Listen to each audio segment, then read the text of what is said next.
wash my hands, that's why they're wet. I promise. They were close to restaurants. They did? Don't mess with me, please. It was good. Was A lot of it? good questions. Stop. I think they'll be glad to show you some footage. No, please don't mess with me. My heart's already going really fast. Ay, ay, ay. That has to do good. Good seeing you. Are you at the Teddy Hospital? Today, I was at the Teddy Hospital.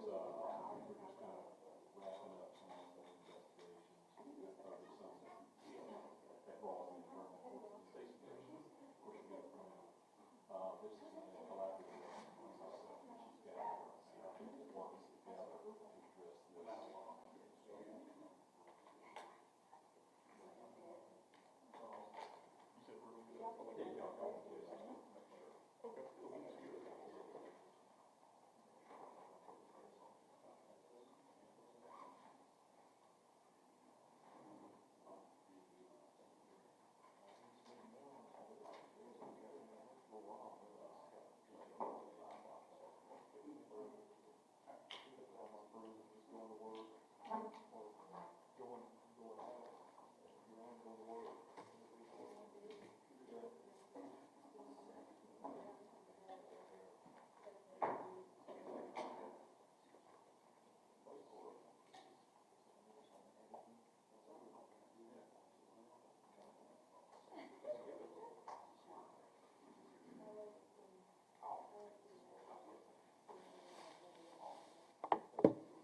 this. This is just ongoing operations that we run all the time, and we have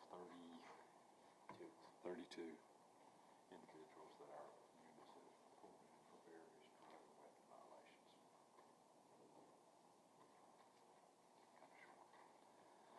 All right, y'all let us know when you're ready. And Give us a quick mic check. test, check, 1, 2, 1, 2. Hear that? Yep.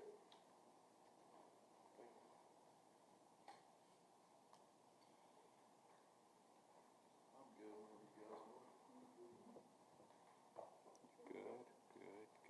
Good. All right, well, thank y'all for being here today. Myself and Chief Gallagher of the New Bern Police Department.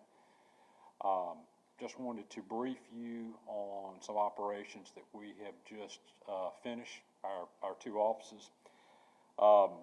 These consist of 32 individuals or criminals that we have taken off the streets that have been distributing dangerous narcotics throughout the county. An important thing for y'all to realize here is my office and Chief Gallagher's department work hand in hand on these operations. We bring all of our resources together to combat these illegal narcotics and weapons coming into our county. We do this because when we bring our teams together, that gives us more resources, we're more effective, and we operate as one team. This has been very effective throughout the county, and we've removed a lot of dangerous people and narcotics off the streets of Craven County, and we're going to continue to do this. And I've said it time and time again, I want these criminals thinking, are we coming after them next? And the answer is yes. So every time they lay their head down at night, they need to be wondering whether or not we're going to be knocking on their door. These arrest and enforcement activities have seized the following. 32 dangerous individuals were arrested for various drug and firearm charges through the special efforts of Chief Gallagher's department and the Sheriff's Office. Heroin and fentanyl, we seized approximately 879 grams or 8,790 dosage units. Methamphetamines, 1,130 grams or 5,650 dosage units. cocaine, 92 grams or 460 dosage units, and various pills at the number of 328 dosage units. Important thing to remember about these dosage units are each one of them equals a life saved. Every dosage unit our men and women take off the street equates to a life saved. So that's why this is so important that we continue to do this. During these investigations, our deputies and officers seized a total of 61 firearms illegally possessed by convicted felons or firearms that were reported stolen. And that's a big number. And once again, when we're taking these type of firearms out of the hands of these type of dangerous people, once again, that makes our community and our county a safer place, which is our overall goal and objective. Over $5,000 in drug money was also seized and forfeited as a result of these illegal activities and our proactive efforts. Another important thing is many of our investigations result from the citizens' information regarding these illegal activities in their communities that they bring forward to us. Crime Stoppers is a very important tool that we use, and the important thing about Crime Stoppers also is they don't want your name, we just want your information. A lot of these drug complaints that we have followed up on that have resulted in arrest are from complaints that have come into my office, Chief Gallagher's police department, and Crime Stoppers. These things are followed up on thoroughly, and we appreciate the public in this partnership with us. Another important thing to remember is when we identify these individuals that we bring in, even if they're not traffickers, if they're end users, and we identify that they need help with an addiction, we have resources in place in our confinement facility now to get these people the much needed help to get them to healthy living and being part of the solution as opposed to part of the problem. So that's also a component of our programs that is very important. It's not always about arresting somebody, but it's also getting these folks the help that they need. I'd also like for Chief Gallagher to just step up and talk a little bit, make a few comments about our partnership and the things that we're accomplishing. Chief. Thank you, Sheriff. One of the components to the efforts made and the results that have been produced is that these did not happen by accident. These arrests, these seizures, and the upcoming court hearings are as a result of law enforcement professionals that are utilizing best practices in a variety of police methods. We are evidence-based and we are intelligence-led. We do not accidentally find the criminals that are involved in the most dangerous acts of violence, the distribution of drugs, and the proliferation of gang activity. We know who these individuals are, and we build cases based on constitutional principles that are accepted by the courts. I know the limit between the city of New Bern and the county or Craven County, as does the sheriff. But we do not recognize that limitation in jurisdictional senses in terms of how we're going to work together. The criminal either doesn't know or doesn't care that New Bern and Craven County are separate entities. But the force multiplier that the sheriff has spoken about has resulted in what you see today in terms of the amount of drugs seized, guns taken off the streets, and those that are engaged in felonious criminal activity are now going to be held accountable to that. I welcome the sheriff's relationship with the New Bern Police Department, and for the past 3 years, that relationship has fostered into what we see today, that the deputies and the officers of our collective agencies work together as we are one team and one law enforcement force multiplier in this community. Craven County will be a model for the rest of North Carolina, and through the output that you see here today, we hope to replicate that until we have a community that is that reflects a absence of crime. So with that, I'll turn it back over to the sheriff. Thank you, sir. We'll be glad to take any questions you might have. So these arrests and seizures, what was the time frame you said that they were collected by? This timeline is ongoing, so it's always a moving timeline. These are just some that we've done over the past couple months, maybe a little more than a couple months, and it's been an ongoing investigation. Already we're working on our next press release. That's going to be in 2 to 3 months from now, and we're well in to what we'll present to you at that time. So, if you look at these charges, we want you to see that these are the most serious charges in regards to drugs and weapons. And when we've got a poison like fentanyl that is coming across the southern border in just the amounts is just record-setting. And it doesn't take but just a couple days for it to get to eastern North Carolina and start to be distributed. That's why there's such a focus by the Chief's Department in my office and while we're working together, because it's killing and taking more lives, innocent, than any other thing we're dealing with. So it is a priority number one of our office, and we're hitting it at multiple aspects. The Chief didn't mention, but our close working relationship with the U.S. Attorney's Office and the feds that operate side by side with us on a lot of these.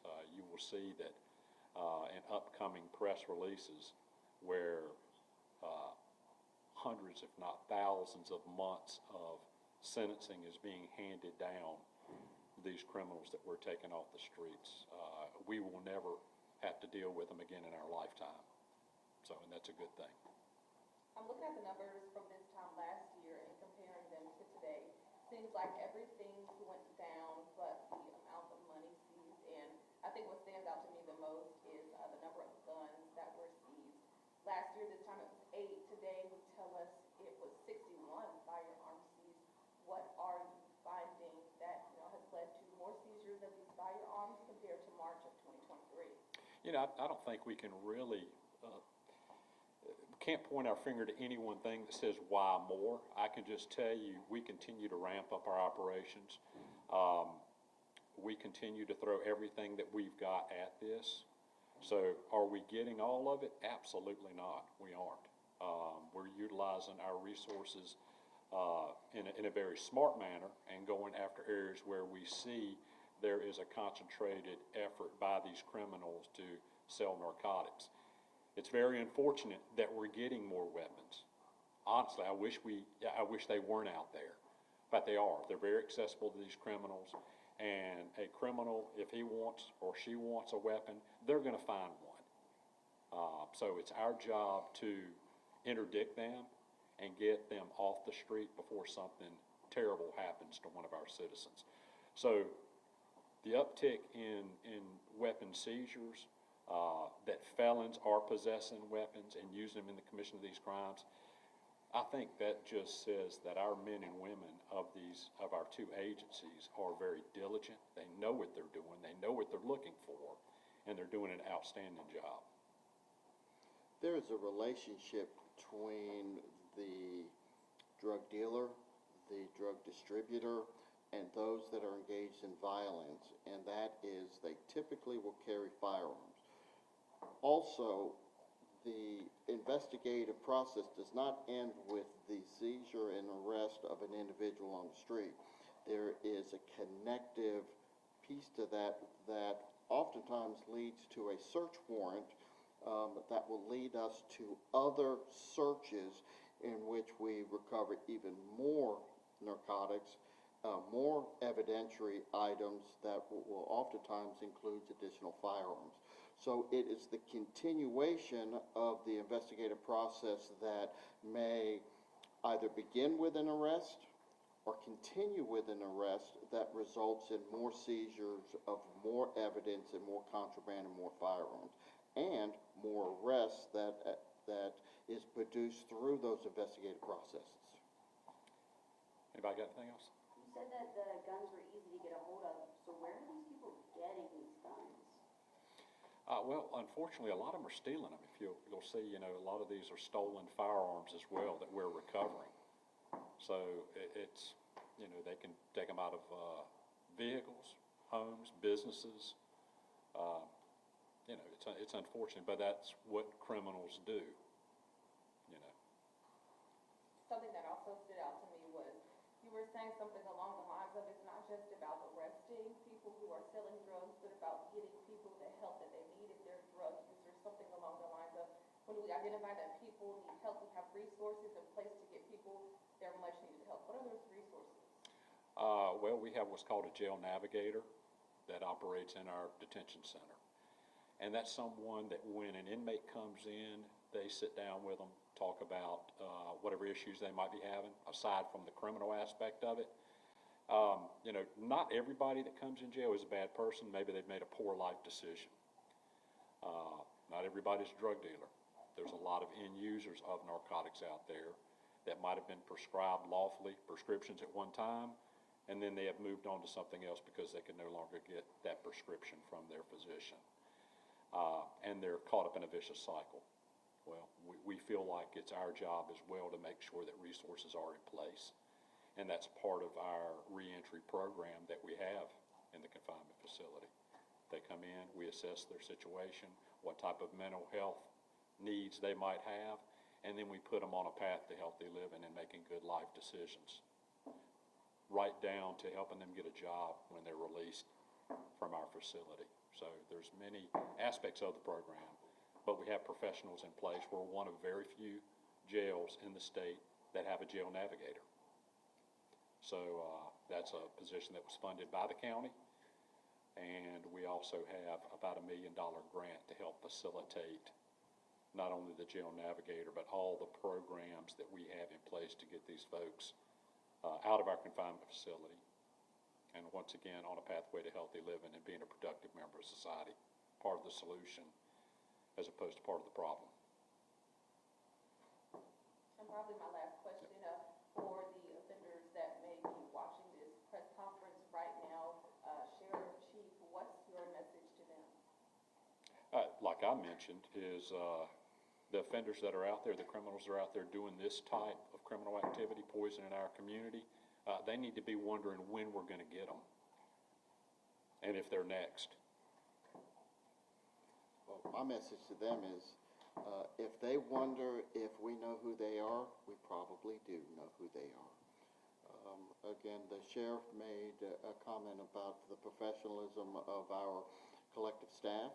Part of that professionalism is doing the due diligence, ensuring that we seek to identify those that are involved in criminality and focusing our attention on them so that we do not disenfranchise anyone else in the community that is just living a law-abiding life and trying to make their family and their situation best possible.